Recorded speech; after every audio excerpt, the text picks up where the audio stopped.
Hello everyone. Welcome to edupediaworld.com. This is your video lecturer Vomika Soni, and in the current video lecture, I will explain you all about structure of kidney. In my previous video lecture, I had already discussed about the excretory systems in humans. For all those who have not seen my previous video lecture, I strongly recommend you all to do so. In the current video lecture, I will explain about the structure of kidney as well as the formation of urine. So let's begin with the current video lecture. See, a kidney in section shows a dark colored outer zone called cortex and a pale colored inner zone called the medulla. Here you can see the cortex, and this is the medulla, which is the inner zone. Okay. Now each kidney is made of large number of microscopic thin tubular functional units called nephrons or uniferous tubule. Here you can see nephron. This is the structure of nephron. Now each nephron consists of a rounded cup-shaped body called Bowman's capsule and the tubular part or collecting tubule. Here you can see the Bowman's capsule, this is present here, and the tubular part or the collecting tubule is present here. So nephron is known to be the functional unit of kidney, and it is microscopic thin tubular in structure. See, Bowman's capsule is present in the cortex.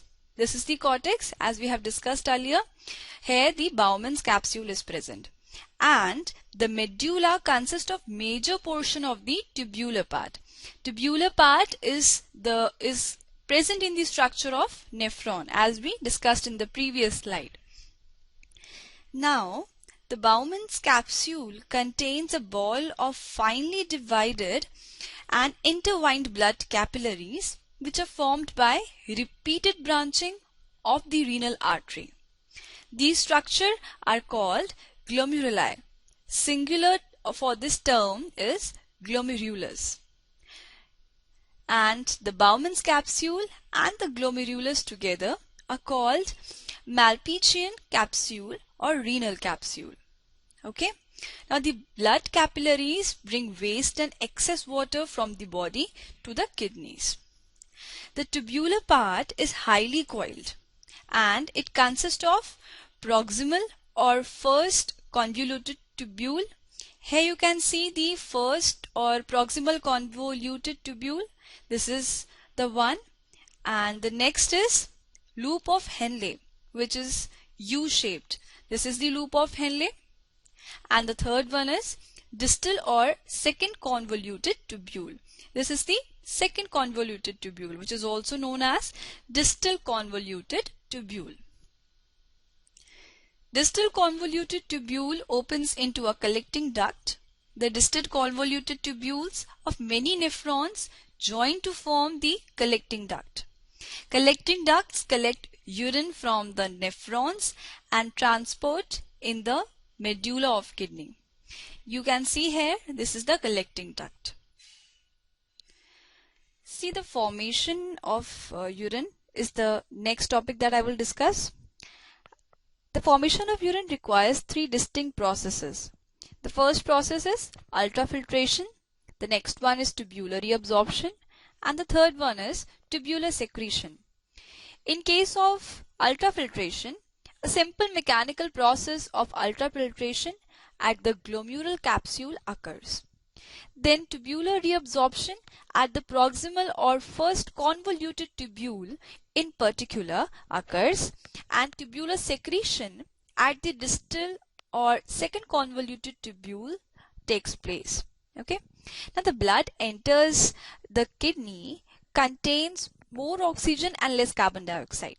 It usually has a larger concentration of water, mineral salts and nitrogenous waste products than the blood that leaves the kidney. Excess mineral salts and nitrogenous waste like urea, creatinine and uric acid are of no value to the body, so they are removed. Now there are certain steps in the formation of urine. We will discuss them one by one.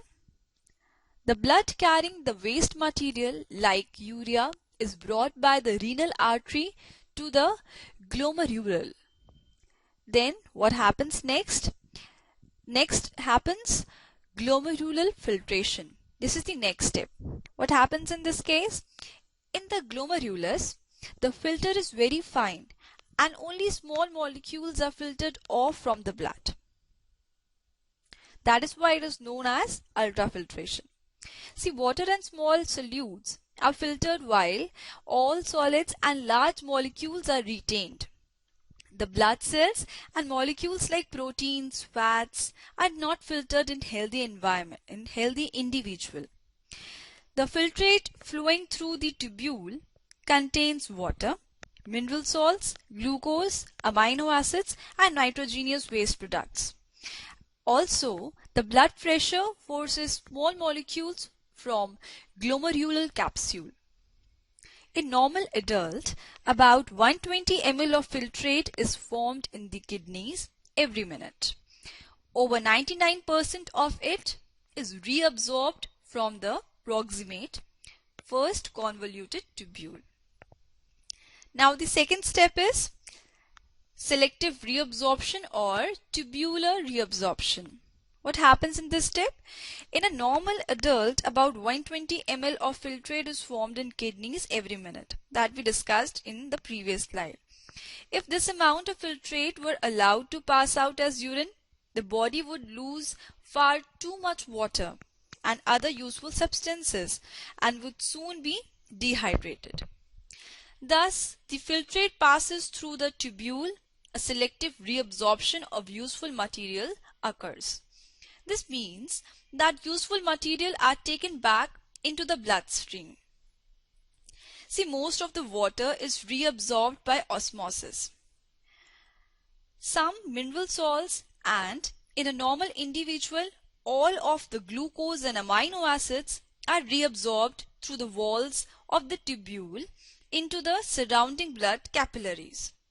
This takes place by active transport. And we all know that active transport is a type of transport which requires energy. So we have the next step, that is tubular secretion. This process is the reverse of tubular reabsorption. In this process, the proximal convoluted tubule removes the waste material from the blood and passes these into the filtrate by the process of secretion. Uric acid, ammonia, urea, creatinine and some other molecules are removed by this process of tubular secretion. Here you can see all the process. This is the glomerular filtration and this one is the tubular reabsorption and this is the tubular secretion that takes place in case of urine formation. So this was all about tubular secretion. Now the next step is reabsorption of water.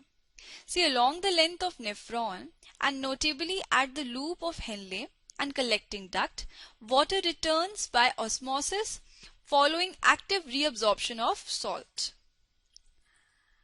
Last step is excretion. So, this was all about urine formation. Hope you have enjoyed this video lecture and understood the concept properly. In my upcoming video lecture, I will discuss about composition of urine and about osmoregulation. Till then, keep watching to the videos of edupediaworld.com. Have a wonderful day ahead.